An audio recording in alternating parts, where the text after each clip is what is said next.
नमस्ते विद्यार्थी मित्रों, कक्षा 9 विषय हिंदी और आज का हमारा अभ्यास का टॉपिक है संधि, यानी कि व्याकरण का एक टॉपिक है स्वर संधि। यह वीडियो थोड़ा लंबा होने की वजह से इनको कई पार्ट में विभाजित किया गया है, तो आप इनके जितने भी पार्ट हैं उनको देखकर स्वर संधि की समझूती प्राप्त करेंगे। सबसे पहले हम देखने वाले हैं कि संधि किसे कहते हैं, या तो उनकी व्याख्या क्या है, संधि के कितने भेद हैं, और उनके बाद हम समझने वाले हैं स्वर संधि। तो सबसे पहले हम देखते हैं संधि किसे कहते हैं, या तो संधि की व्याख्या क्या है। परिभाषा यानी उनकी व्याख्या क्या है। तो यहाँ पर लिखा हुआ है कि दो वर्णों के मेल से, यानी दोनों वर्णों को जोड़ने से जो उत्पन्न विकार होता है या तो जो परिवर्तन होता है, उनको संधि के रूप में पहचाना जाता है। यानी दो वर्णों के मेल से, दोनों वर्णों को जोड़ने से जो नया शब्द बना या तो नया वर्ण बना, परिवर्तन हुआ, उसको संधि के रूप में हम पहचानते हैं। तो संधि का शाब्दिक अर्थ है मेल या तो समझौता। किसका मेल यहाँ होगा या तो किसका समझौता होगा? दो वर्णों को जोड़ने से जो नया वर्ण उत्पन्न होता है या तो नया वर्ण परिवर्तित होता है, उनमें जो विकार होता है, उसे क्या कहा जाता है? संधि कहा जाता है। तो संधि का शाब्दिक अर्थ होगा मेल या तो समझौता। यह हमारी पूरी 1 मार्क्स की उनकी व्याख्या है। जब दो वर्णों का मिलन अत्यंत निकटता के कारण होता है, तब उनमें कोई ना कोई परिवर्तन होता है और वही परिवर्तन संधि के नाम से जाना जाता है। क्या कहा व्याख्या में? कि दो वर्णों के मेल से उत्पन्न जो परिवर्तन विकार होता है, विकार यानी परिवर्तन होता है, उसे संधि कहा जाता है। और संधि का शाब्दिक अर्थ होता है मेल या तो समझौता। जब दो वर्णों का मिलन अत्यंत निकटता के कारण होता है, तब उनमें कोई ना कोई परिवर्तन होता है और उस परिवर्तन को हम संधि के नाम से पहचानते हैं। यहाँ एक उदाहरण के माध्यम से हम देखें तो यहाँ एक शब्द दिया गया है कि हिम, यहाँ पर है हिम और यहाँ पर है आलय। अब हमें क्या करना है? दो वर्णों को क्या करना है? जोड़ना है। यानी यहाँ पर म शब्द है, हलंत म के साथ अ जुड़ा हुआ है, तो यहाँ से हम अ को अलग कर देंगे और यहाँ पर आलय शब्द जो है, यहाँ पर पहला शब्द है आ, यहाँ से अ और बाकी के शब्द से आ, यानी अ और आ जुड़ने से नया परिवर्तन होगा। कौन सा? आ। आप यहाँ देखेंगे हिम यानी म से अ स्वर यहाँ पर अलग होता है, आलय शब्द से पहला स्वर है आ, वह अलग होता है, और जब इन दोनों को मिलाने से यानी इन दोनों को जोड़ने से नया परिवर्तन शब्द बना है आ। तो यहाँ लिखा हुआ है कि यहाँ अ एवं आ अत्यंत निकट है। यहाँ पर हम देखेंगे तो यहाँ लिखा हुआ है, व्याख्या क्या है? दो वर्णों के मेल से उत्पन्न विकार को संधि कहते हैं। यहाँ पर एक शब्द है, यहाँ दूसरा शब्द है, और उनमें हमें क्या देखना है कि जब दो वर्णों का मिलन अत्यंत निकटता के कारण होता है, यहाँ का स्वर और यहाँ का स्वर दोनों जुड़ने पर जो नया शब्द यानी नया वर्ण उत्पन्न हुआ है, वह क्या है? आ। यहाँ का स्वर और यहाँ का स्वर दोनों को मिलाने से नया परिवर्तित रूप मिला है आ। तो यह क्या हो गया? इन दोनों के बीच की संधि हो गई है। तो यहाँ पर हम देखें कि हिम और आलय, इन दोनों के स्वरों को नजदीक वाले यानी निकट वाले स्वरों को मिलाने से जो नया परिवर्तित वर्ण हमें प्राप्त हुआ है आ, और उनके आधारित नया शब्द बना है हिम। यहाँ पर आप देखेंगे हिम में से म से अ निकलने पर, आलय से आ निकलने पर लय बचा। तो हिम और लय उन दोनों को आ से जोड़ने पर क्या नया शब्द बनेगा? हिम आ लय। तो अब हिमा और लय दोनों को मिला देने पर हिमालय शब्द बना है। यानी आप यहाँ देख सकते हैं हिम और आलय, इन दोनों को जोड़ने से नया शब्द हमें प्राप्त हुआ है हिमालय। तो इस प्रकार हमारी जो व्याख्या है वो हमें समझाती है कि दो वर्णों के मेल से जो विकार उत्पन्न होता है यानी विकार होता है, परिवर्तन होता है, वे हमारी संधि कहलाती है। और जब दो वर्णों का मिलन अत्यंत निकटता के कारण होता है, तब उनमें कोई ना कोई परिवर्तन अवश्य होता है और इस परिवर्तन को हम संधि के नाम से पहचानते हैं। यहाँ पर उनकी छोटी सी व्याख्या दी गई है जिनकी समझूती के आधारित अब हम बात करते हैं कि संधि के भेद कितने हैं। यहाँ पर हमने संधि की व्याख्या क्या है या तो संधि किसे कहते हैं, उनकी समझूती प्राप्त की है। तो अब बात करते हैं संधि के भेद की। संधि के कुल 3 भेद माने जाते हैं। कौन कौन से हैं? स्वर संधि, उनके बाद है व्यंजन संधि और उनके बाद है विसर्ग संधि। यहाँ पर हमने संधि के कुल 3 भेद देखे हैं। संधि के कुल 3 भेद माने गए हैं, स्वर संधि, व्यंजन संधि और विसर्ग संधि। उनसे हमें इस टॉपिक में कौन सी संधि की समझौती प्राप्त करनी है? प्रथम प्रकार है उनका स्वर संधि। यह हमारा पूरा टॉपिक है, यानी अभ्यासक्रम में हमें स्वर संधि किसे कहते हैं उनके बारे में पूछा गया है। तो पूरे टॉपिक में भी हमें स्वर संधि की समझौती दी गई है। यहाँ पर आप देखेंगे तो हमने संधि की व्याख्या को देखा, संधि के कितने भेद हैं, तो संधि के कुल 3 भेद माने गए हैं, स्वर संधि, व्यंजन संधि और विसर्ग संधि, जिनमें हमें स्वर संधि किसे कहते हैं उनकी समझौती प्राप्त करनी है। यहाँ पर लिखा गया है स्वर संधि।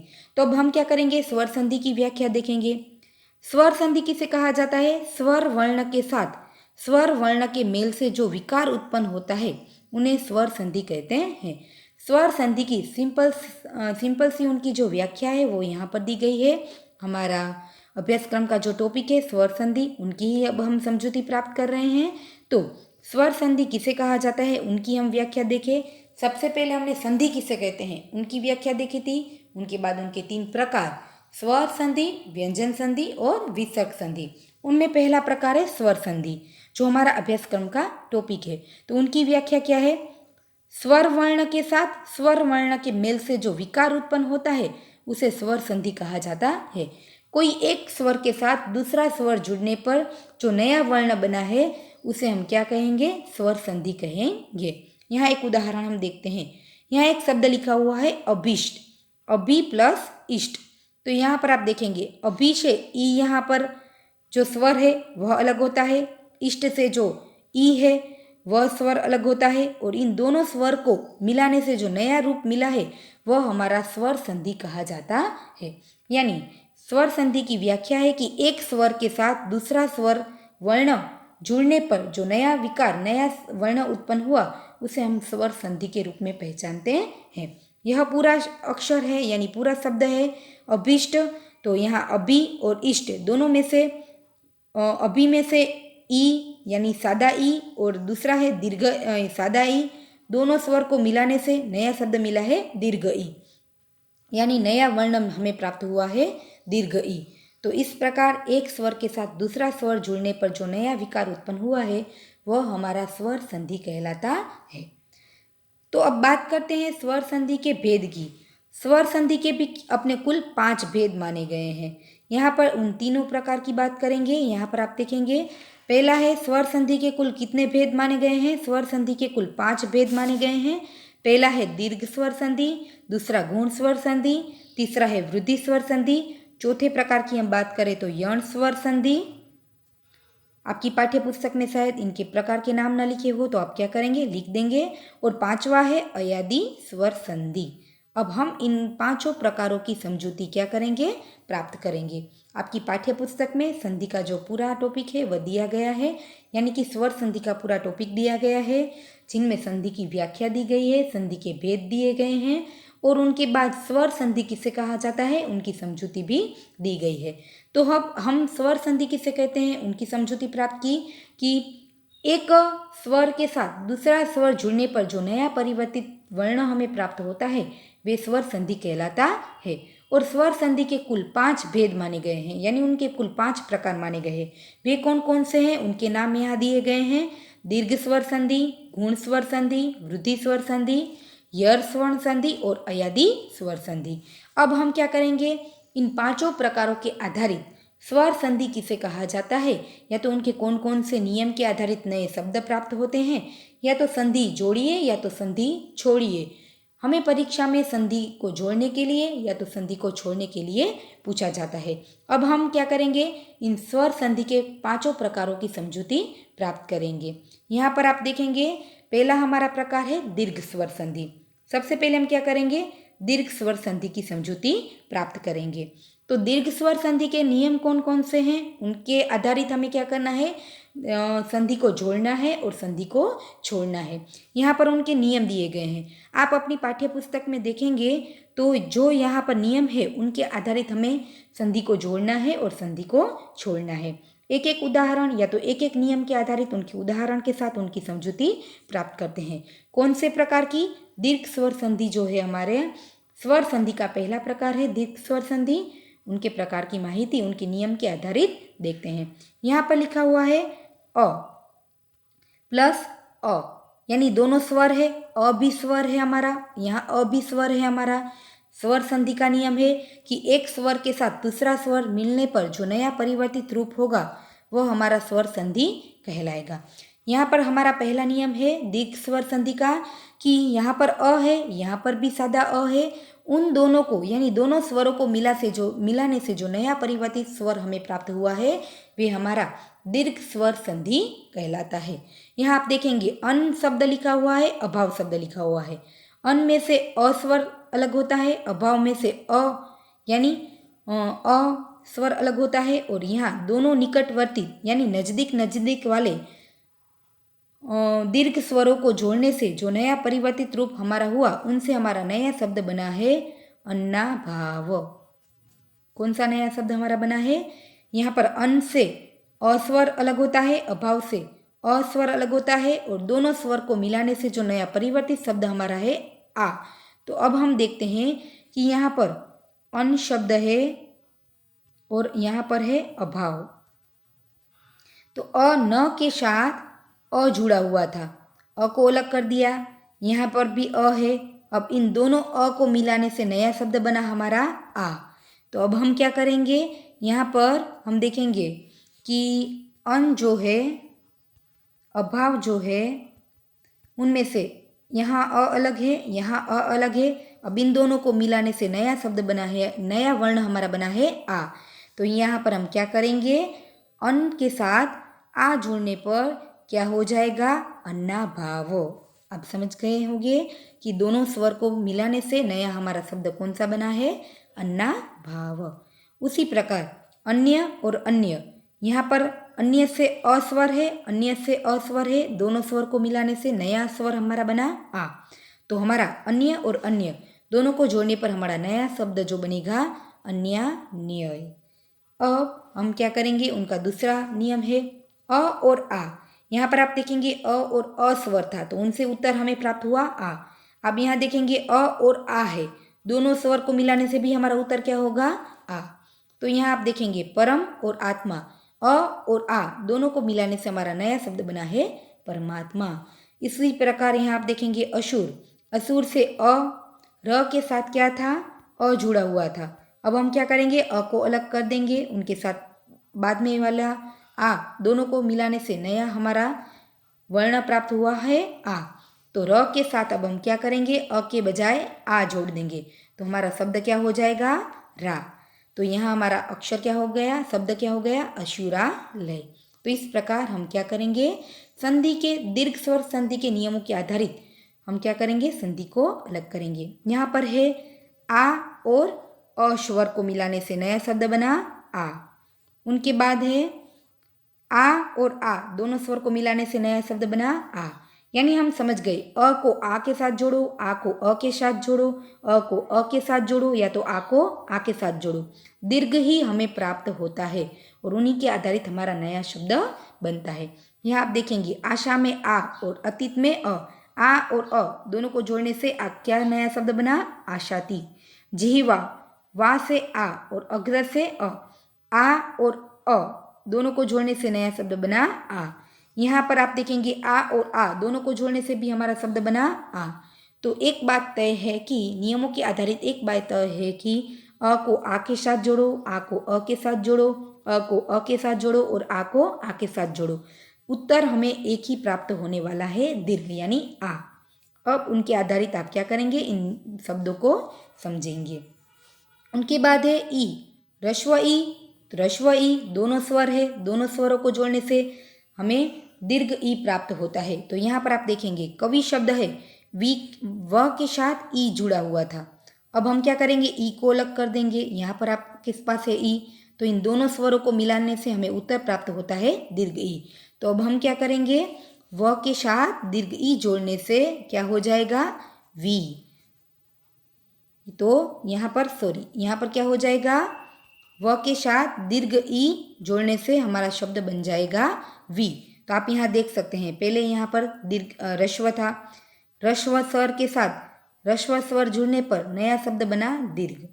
तो जहाँ पर हमने यहाँ देखा था आ के साथ अ जोड़ो या तो अ के साथ आ जोड़ो, उत्तर हमें आ ही प्राप्त होता है, दीर्घ ही होता है। यहाँ पर भी आप देख सकते हैं नियम, ई के साथ ह्रस्व ई या तो ह्रस्व ई के साथ ह्रस्व ई जोड़ने पर दीर्घ ई प्राप्त होता है, ह्रस्व ई के साथ दीर्घ ई जोड़ने पर भी दीर्घ ई प्राप्त होता है, दीर्घ ई के साथ ह्रस्व ई जोड़ने पर भी दीर्घ ई प्राप्त होता है, दीर्घ ई के साथ दीर्घ ई जोड़ने पर भी हमें दीर्घ ई ही प्राप्त होता है। तो यह अब हम कह सकते हैं यह हमारा हुआ दीर्घ स्वर संधि। आप यहाँ कोई भी उदाहरण देख लेंगे, कवि है, ईश है, तो हमारा नया जो शब्द है वह है कविश। यहाँ पर आप देखेंगे पृथ्वी है, यहाँ पर दीर्घ ई प्राप्त होता है, यहाँ से भी दीर्घ ई है, परंतु उनका उत्तर हमें क्या होता है, दीर्घ ई ही प्राप्त होता है। तो आप यहाँ आप देख सकते हैं पृथ्वीश, दोनों शब्दों को मिलाने से जो नया शब्द बना, यानी दोनों शब्दों से जो स्वर अलग होते हैं और दोनों स्वर को जोड़ने से जो नया शब्द प्राप्त हुआ वह हमारा क्या कहलाएगा, संधि कहलाएगा। विद्यार्थी मित्रों, आपकी पाठ्य पुस्तक में कई यहाँ उदाहरण दिए गए हैं, उनके आधारित आप इन स्वर संधि को समझ सकते हैं। तीसरा है उ और उ। ह्रस्व उ को ह्रस्व उ के साथ जोड़ो तो भी दीर्घ उ बनता है, ह्रस्व उ को दीर्घ उ के साथ जोड़ो तो भी दीर्घ उ, दीर्घ उ को उ के साथ जोड़ो तो भी दीर्घ उ, और दीर्घ उ को दीर्घ उ के साथ जोड़ो तो भी दीर्घ उ ही प्राप्त होता है। तो अब हम उनके आधारित कह सकते हैं कि यह हमारा क्या हो गया, दीर्घ स्वर संधि। यहाँ आप देखेंगे तो यह यहाँ पर गलत है, उनको हम मिटा देंगे। तो विद्यार्थी मित्रों, दीर्घ स्वर संधि का उत्तर हम देखें तो दोनों ह्रस्व को दीर्घ के साथ मिलाओ, दीर्घ को ह्रस्व के साथ मिलाओ, ह्रस्व ह्रस्व मिलाओ, दीर्घ दीर्घ मिलाओ, उत्तर हमें दीर्घ ही प्राप्त होता है। पहले नियम में हमने आ देखा, दूसरे नियम में हमने ई देखा और तीसरे नियम में हमने ऊ देखा। तो उनके आधारित आप देखेंगे तो हमारा दीर्घ स्वर संधि हमें प्राप्त होता है। अब आप उनके उदाहरणों की समझौती के आधार पर आप क्या करेंगे, यहाँ पर रिक्त स्थान है उनको पूर्ण करेंगे। उपयुक्त उदाहरणों के आधार पर निम्नलिखित प्रश्नों के उत्तर दीजिए। यहाँ पर संधि कीजिए और दूसरा हमारा है संधि को विच्छेद कीजिए। यहाँ हमें संधि को जोड़ना है और यहाँ हमें संधि को छोड़ना है। परीक्षा में हमें सूचना के आधारित कार्य करना है। यहाँ पर लिखा है कंस अरी, तो स से अ स्वर अलग होता है, बाद में वाला शब्द है जिनसे अ स्वर अलग होता है। हमारा नियम है अ और अ दोनों स्वर को जो मिलाने से भी हमारा उत्तर क्या प्राप्त होगा, दीर्घ। तो यहाँ शब्द बना कंसारी। उसी प्रकार हम यहाँ देखिए क से अ स्वर अलग होता है, यहाँ पर आ है, अ और आ दोनों को जोड़ने से भी हमारा उत्तर क्या होगा, आ। तो इनका उत्तर क्या हो जाएगा, एकानन। गिरी प्लस इंद्र, यहाँ से ई है, यहाँ पर हमारा ई है, दोनों ई को मिलाने से उत्तर हमारा दीर्घ ही होगा, तो यहाँ उत्तर होगा गिरिंद्र। परी प्लस इच्छा तो परीक्षा, नाड़ी प्लस ईश्वर तो नाड़ीश्वर। उसी प्रकार हम क्या करेंगे, अब संधि विच्छेद करेंगे, यानी संधि को अलग करेंगे। यहाँ पर आप देख सकते हैं कल्पांत, तो हमारा नियम था कि कल्प प्लस अंत, यहाँ प के साथ अ जुड़ा हुआ है, बाद में अ है, उत्तर हमारा क्या होगा, आ। तो आप यहाँ देख सकते हैं प के साथ आ जुड़ गया, यानी उत्तर हुआ कल्पांत। उसी प्रकार भाषांतर, तो उनका उत्तर होगा भाषा प्लस अंतर। विद्यालय तो विद्या प्लस आलय। मुनीश तो मुनि प्लस ईश। कृष्णानंद तो कृष्ण प्लस आनंद। रविंद्र तो रवि प्लस इंद्र और रजनीश तो रजनी प्लस ईश।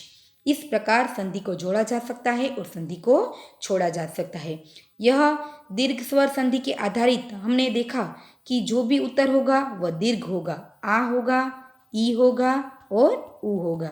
उनके आधारित हम क्या करेंगे, इन दीर्घ स्वर संधि की समझौती प्राप्त करेंगे। उनके यहाँ आप देखेंगे तो नियम दिए गए हैं, उन नियमों के आधारित हम क्या करेंगे, दीर्घ स्वर संधि की समझौती प्राप्त करेंगे।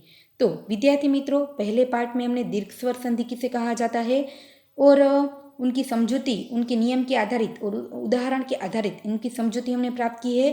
अब दूसरे पार्ट में हम स्वर संधि के अन्य प्रकारों की समझौती देखेंगे। नमस्ते।